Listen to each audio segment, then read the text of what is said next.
میری پیاری بہنوں، 7 آسمان اور 7 زمینوں کے بارے میں آج کی اس ویڈیو میں کچھ ایسی جانکاری آپ کو دیں گے جس کو سن کر آپ سوچنے پر مجبور ہو جائیں گے۔ جی ہاں میری بہنوں، قرآن پاک کی سورہ الطلاق کی آیت نمبر 12 کے اندر اللہ پاک فرماتا ہے، وہ اللہ ہی تو ہے جس نے 7 آسمان کو پیدا کیا اور ایسی ہی زمینیں جن میں اس کے حکم اترتے رہتے ہیں، تاکہ تم لوگ جان لو کہ اللہ تعالیٰ ہر چیز پر قادر ہے، اور یہ ہے کہ وہ اپنے علم سے ہر چیز کو گھیرے ہوئے ہے۔ اس کے بعد سورہ البقرہ کی آیت نمبر 29 کے اندر اللہ پاک ارشاد فرماتا ہے کہ وہی تو ہے جس نے سب چیزوں کو زمین میں تمہارے لیے پیدا کیا، پھر آسمان کی طرف متوجہ ہوا تو اسے ٹھیک 7 آسمان بنا دیا، اور وہ ہر چیز سے خبردار ہے۔ اس آیت مبارک سے یہ صاف ہو جاتا ہے کہ وہ آسمان جسے ہم اپنی آنکھوں سے آج دیکھ رہے ہیں، وہ صرف ایک ہی آسمان نہیں ہے،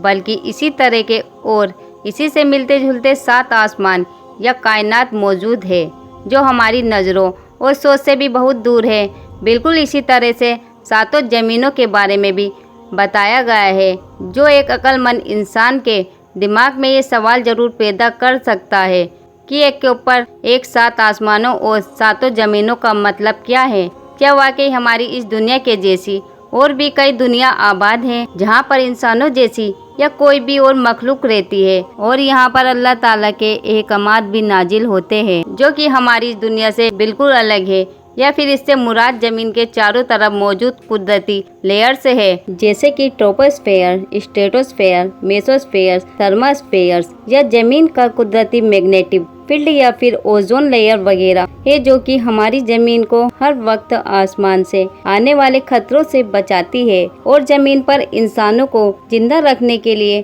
بہت ہی ضروری ہے۔ جہاں تک آسمانوں کی بات ہے تو اس بات میں کوئی شک نہیں کہ 7 آسمان کا مطلب ہمارے آسمان جیسے 6 اور آسمان بھی ہے، جس کے بارے میں صاف طور پر قرآن پاک میں کئی جگہوں پر بتایا گیا ہے۔ قرآن پاک میں 250 سے زیادہ جگہوں پر آسمان کے بارے میں بتایا گیا ہے، جیسا کہ سورہ النبأ کی آیت 12 نمبر کے اندر اللہ پاک ارشاد فرماتا ہے، اور ہم نے تمہارے اوپر 7 مضبوط آسمان بنائے۔ بالکل اسی طرح سے سورہ بنی اسرائیل کی آیت نمبر 44 میں اللہ پاک نے فرمایا، 7 آسمان اور زمین اور جو مخلوق ان میں ہیں سب اسی کی پاکی بیان کرتے ہیں، اور کوئی بھی سے ایسی نہیں جو اس کی حمد و بیان کرنے کے ساتھ اس کی پاکی بیان نہ کرتی ہو، لیکن تم لوگ ان چیزوں کی تسبیح کو سمجھتے نہیں۔ بے شک وہ حکم والا بخشنے والا ہے، یعنی کہ خالق کائنات نے صرف ایک ہی نہیں بلکہ 7 کائنات بنائی ہے، اور انہی کائناتوں کے اندر زمین کی طرح ہی کئی زمین موجود ہے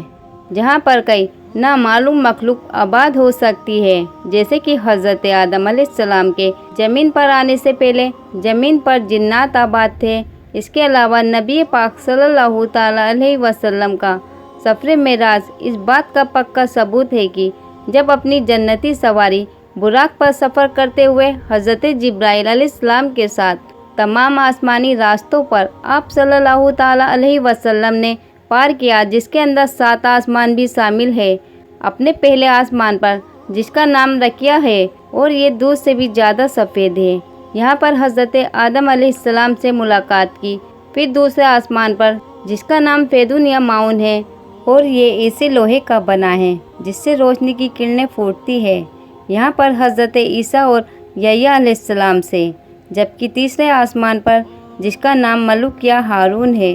اور یہ تانبے کا بنا ہے، یہاں پر حضرت یوسف علیہ السلام سے۔ چوتھے آسمان پر جسے ظاہرہ کہتے ہیں، اور یہ سفید چاندی سے بنا ہے، یہاں پر حضرت عیسیٰ علیہ السلام سے۔ پانچویں آسمان پر جسے مزینہ کہتے ہیں، اور یہ سرخ سونے کا بنا ہے، یہاں پر حضرت ہارون علیہ السلام سے۔ چھٹے آسمان پر جس کا نام خلیصہ ہے، اور یہ چمکدار موتیوں سے بنا ہے، یہاں پر حضرت موسیٰ علیہ السلام سے۔ اور ساتویں آسمان پر جس کا نام لبیہ یا دامیہ ہے، یہ قیمتی پتھر یعنی سرخ یاقوت سے بنا ہے، یہاں پر حضرت ابراہیم علیہ السلام سے ملاقات کی۔ اور اسی جگہ پر بیت المعمور بھی موجود ہے، یعنی کہ زمین پر موجود خانہ کعبہ کی ہی طرح ایک اور کعبہ، جس کا ہر وقت 70,000 فرشتے طواف کرتے ہیں، اور جو ایک بار اس کا طواف کر لے اس کی دوبارہ زندگی بھر باری نہیں آتی۔ انہی ساتوں آسمان کے اوپر جنت اور جہنم موجود ہے، اور جنت کا ایک درجہ ایک ستارے کی صورت میں موجود ہے۔ اسی طرح سے جہنم کے بھی 7 درجے ہیں، یعنی کہ 7 ستارے، پلینیٹ۔ اس کے اوپر سدرۃ المنتہا یعنی کہ بیری کے درخت بھی موجود ہے، جو کہ ہر مخلوق کی حد ہے، اور اس کے آگے کوئی بھی مخلوق اگر بڑھنا بھی چاہے تو وہ جل کر خاک میں بدل جائے گی۔ لیکن اللہ کے رسول سفر معراج پر اس سے بھی آگے تشریف لے گئے، اور حضرت جبرائیل علیہ السلام اس درخت کے پاس یہ کہہ کر رک گئے کہ اے اللہ کے رسول، یہ میری حد ہے، اگر میں نے اس سے ایک قدم بھی آگے بڑھنے کی کوشش کی تو میرے پر جل جائیں گے۔ سدرۃ المنتہا کے اوپر اللہ تعالیٰ کا عرش موجود ہے، جو کہ زمین اور آسمان یا اس پوری کائنات کو گھیرے ہوئے ہے۔ قیامت کے روز ہر زندہ چیز کو فنا ہونا ہے، اس لیے جنت اور جہنم کو 7 آسمان سے الگ بنایا گیا ہے، کیونکہ قیامت کے بعد بھی وہ قائم رہے گی۔ میری بہنوں، قرآن کریم کی جن آیتوں کے اندر آسمانوں کے بعد زمین جیسے 7 زمینوں کا ذکر موجود ہے، اس سے مراد زمین کی تہہ میں موجود کوئی لیئرز نہیں ہے، مثلاً کرسٹ، میٹل اور کور وغیرہ، بلکہ انہی آسمانوں سے زمین جیسی کوئی اور زمین بھی موجود ہے۔ اور ان آیتوں کے اندر زمین کا حوالہ دینے کا مطلب یہ ہے کہ وہاں پر بھی ہماری ارتھ کی ہی طرح کوئی زندگی موجود ہو سکتی ہے، اور یہ زندگی کس طرح موجود ہے ہم کچھ نہیں جانتے۔ اور اس کا اگزامپل دینے کی وجہ یہ ہے کہ زمین انسانوں کے زندہ رہنے کی جگہ ہے، اور انسان بھی صرف اسی کے بارے میں جانتے ہیں۔ جب انسان کی موت کا وقت قریب آتا ہے تو اس کی روح کو ہر ایک آسمانی دروازے سے گزار کر عالم ابرا کے اندر لے جایا جاتا ہے، جہاں پر قیامت تک آنے والی روحیں انتظار کرتی ہے۔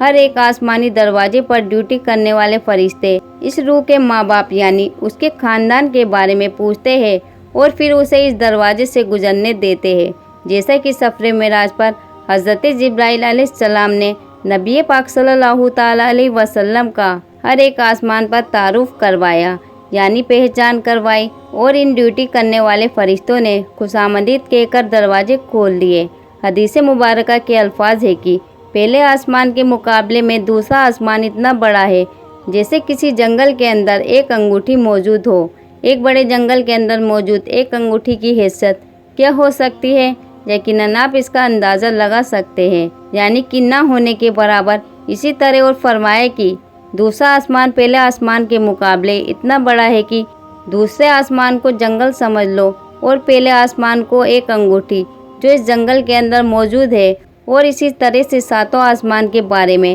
آپ نے یہی بتایا کہ ان 7 آسمان کے اندر ہر ایک آسمان دوسرے آسمان سے سائز میں اتنا بڑا ہے کہ ہم سوچ بھی نہیں سکتے، جس کے اوپر اللہ کا عرش موجود ہے، اور اللہ کا عرش اتنا بڑا ہے کہ 7 آسمان اس کے سامنے جنگل میں پڑی ہوئی ایک انگوٹھی کے سائز کے برابر ہے۔ اسی بات کو آج سائنس ملٹی ورس تھیوری کہہ کر کچھ اس طرح سے اس کی وضاحت کرتی ہے کہ ہماری اس دنیا جیسی کئی اور دنیا بھی موجود ہے جو ایک دوسرے سے الگ الگ ہے۔ اس پوری دنیا کے سبھی سائنٹسٹ یقین رکھتے ہیں، جیسے مشہور کاسمولوجسٹ ڈاکٹر ایلن گوتھ نے نیومیریکل کیلکولیشن سے ثابت کیا اور بتایا کہ جس کائنات کو ہم اب تک سب کچھ سمجھ رہے تھے، وہ دراصل ہماری اس پوری کائنات کا ایک چھوٹا سا ٹکڑا بھی نہیں، جسے ہم آبزرویبل یونیورس کہتے ہیں، بلکہ اصل کائنات یعنی کہ نان آبزرویبل یونیورس اس کے مقابلے میں 3 × 10⁻23 ٹائم گنا بڑی ہے۔ یعنی کہ ایسی کائنات جسے ہم نہ تو دیکھ سکتے ہیں اور نہ ہی کبھی دیکھ پائیں گے۔ آبزرویبل یونیورس جس کو ہم اب تک دیکھ پائے ہیں، جس کا سائز 26.5 ملین لائٹ ایئر ہے، جسے اگر ڈاکٹر ایلن کے مطابق ایکچوئل یونیورس کے سائز یعنی کہ 3 ×